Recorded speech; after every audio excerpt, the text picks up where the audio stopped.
In 1066, Halley's Comet tore across the sky, foreshadowing the cataclysmic events that would change the fate of England and her people. The ascension of Harold Godwinson as King of England was not well received by those who felt they had a legitimate claim to the throne. From the north, Harold Hardrada, King of the Vikings, launches the last major invasion of England by his people.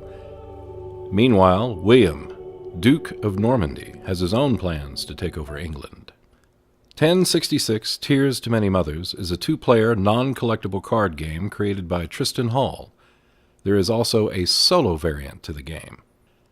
The game covers the tumultuous year of 1066 as both sides, represented by Harold Godwinson of England and William of Normandy, must face various challenges before meeting on the field of Hastings. You can choose to be the last Saxon king of England or the fabled conqueror in William. The object is simple. Collect 6 objectives to reach the battlefield at Hastings. Each objective may require zeal or might, which comes from the forces you deploy on the board. Each card you play costs a number of resources, which must be paid by either discarding cards or tiring units or cards that have resource value. To complete an objective, you must have either enough zeal or might present in the units you deploy to cause at least 6 points of damage.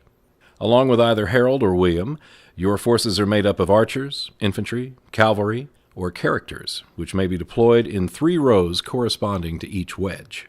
Each unit will have their zeal or might value printed on the face of the card.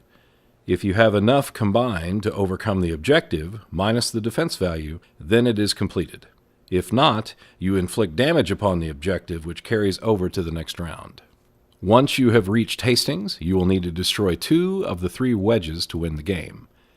If your forces arrive at Hastings before your opponent, you may inflict a single point of damage per round on a wedge if the amount of zeal your forces contain outnumbers the opponent in each row.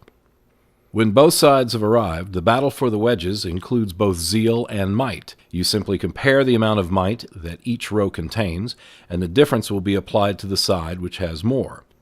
You can also win by inflicting 9 points of damage on either Harold or William, or if your opponent runs out of cards, you are victorious. 1066 Tears to Many Mothers offers a strong theme thanks to the artwork on the cards, plus the gameplay is challenging as well. In addition to the soldiers, archers, characters, and leaders, there are other types of cards as well.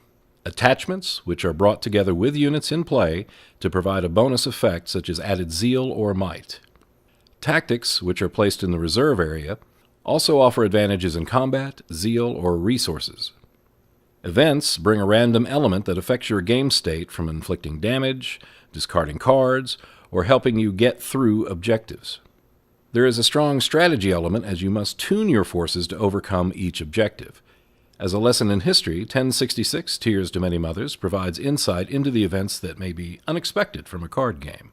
The use of cards instead of counters highlight the various military units, characters, and events that surround that fateful year. The immersive theme is augmented by the flavor text and the remarkable artwork. There is an abstract nature to the deployment of the cards and use of wedges, but 1066 is aiming for a higher level of immersion, where you get more directly involved with the soldiers, leaders, and characters that made up this remarkable moment in history.